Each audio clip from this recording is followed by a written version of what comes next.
जय झूलेलाल।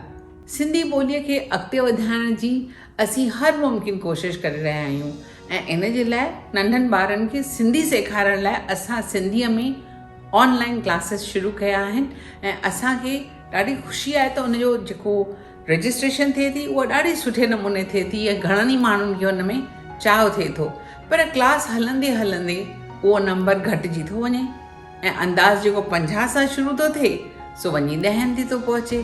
तंहिंजे करे असांखे ॾाढी निराशाई थी थिए।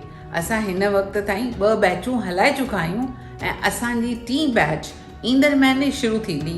इन जे लाइ मां तव्हां सभिनी खे चवंदसि त तव्हीं पंहिंजे ॿारनि खे हिन क्लास में रजिस्टर करायो लिंक ज़रिए।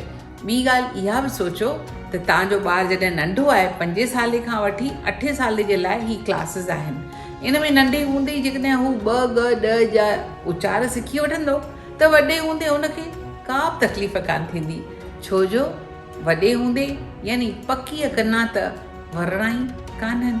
सो तव्हीं पंहिंजे ॿारनि खे अॼु ई सिंधी सेखारण जे लाइ हिन क्लास में ज़रूरु दाख़िला वठो ऐं ज़रूरु सेखारियो सिंधी। असांजी लर्न सिंधी ऐप डाउनलोड करियो ऐं उन ज़रिए ॿारनि खे असीं हूअं बि क्लास में सिंधी सेखारियूं था।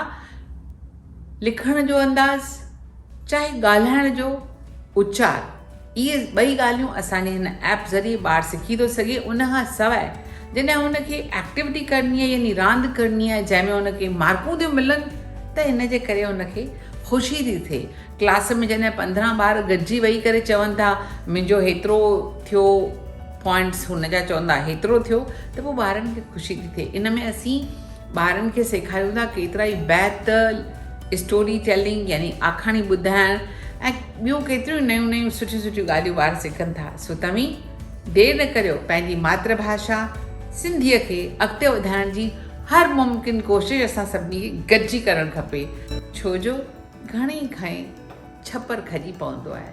अकेले कमु करण में मज़ो न आहे। हेठि ॾिनल लिंक ते जेको गूगल फॉर्म आहे उहो तव्हांखे भरिणो आहे ऐं पंहिंजे ॿार खे रजिस्टर कराइणो आहे ऐं इहो कमु तव्हांखे अॼु ई करिणो आहे। ठीकु आहे न? जय झूलेलाल।